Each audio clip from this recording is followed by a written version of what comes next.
Have you ever wondered what true commitment looks like in your life? In the heart of Leviticus 6, we discover ancient regulations that not only demand restitution for wrongdoing but also call us to a deeper dedication to something greater than ourselves.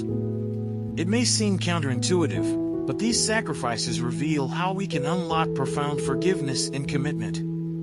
As we explore this chapter, you'll find that its teachings resonate with our modern lives, challenging us to engage actively with our responsibilities to God and others.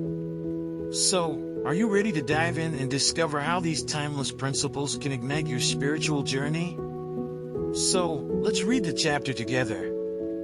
The Lord said to Moses, "If anyone sins and is unfaithful to the Lord by deceiving a neighbor about something entrusted to them or left in their care, or about something stolen, or if they cheat their neighbor, or if they find lost property and lie about it, or if they swear falsely about any such sin that people may commit, when they sin in any of these ways and realize their guilt, they must return what they have stolen or taken by extortion, or what was entrusted to them, or the lost property they found, or whatever it was they swore falsely about. They must make restitution in full, add a fifth of the value to it, and give it all to the owner on the day they present their guilt offering. And as a penalty they must bring to the priest, that is, to the Lord, their guilt offering, a ram from the flock, one without defect and of the proper value.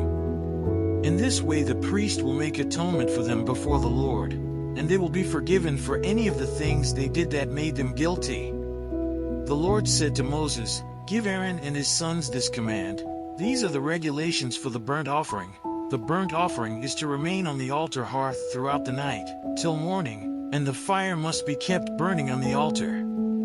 The priest shall then put on his linen clothes, with linen undergarments next to his body, and shall remove the ashes of the burnt offering that the fire has consumed on the altar and place them beside the altar.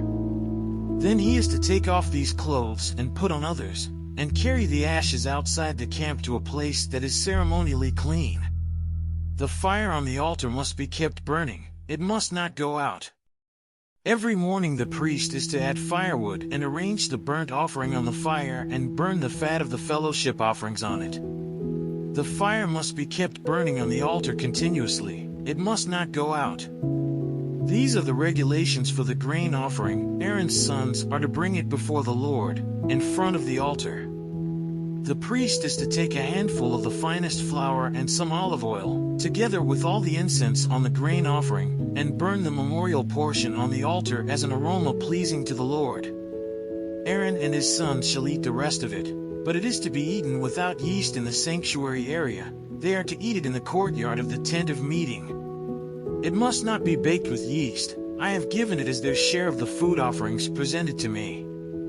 Like the sin offering and the guilt offering, it is most holy.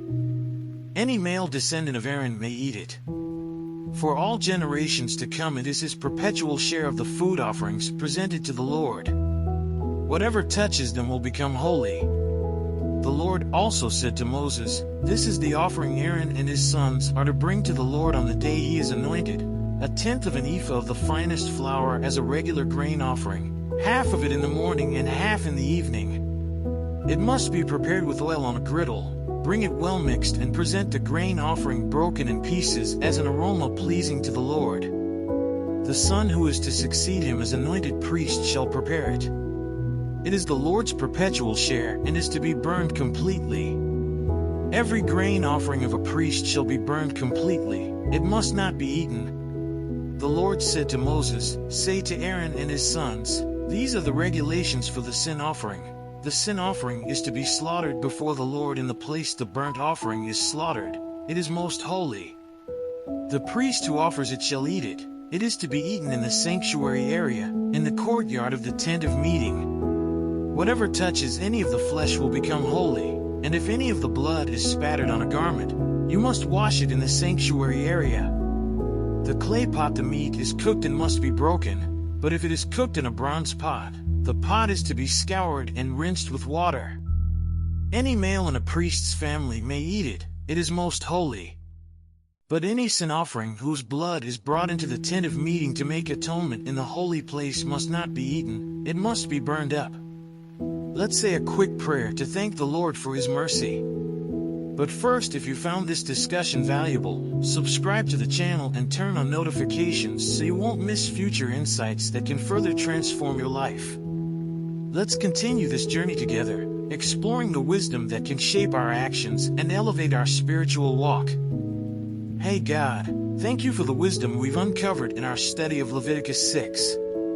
It's truly amazing how these ancient teachings still resonate with our lives today. Please help us take this knowledge to heart and apply it in our everyday interactions. Guide us in making amends where we need to and give us the strength to commit to our relationships with integrity and love. May our actions reflect your grace and transform our lives for the better. Amen. As we wrap up our exploration of Leviticus 6, it's time to reflect on how these ancient principles of restitution, forgiveness, and commitment apply to your life today. Are you ready to take action? Perhaps it's time to identify areas where you can make amends, maybe returning something borrowed or reaching out to someone you've wronged. Think about the sacrifices you can make in your daily routine to honor your commitments, whether it's investing time in relationships or embracing integrity in your work.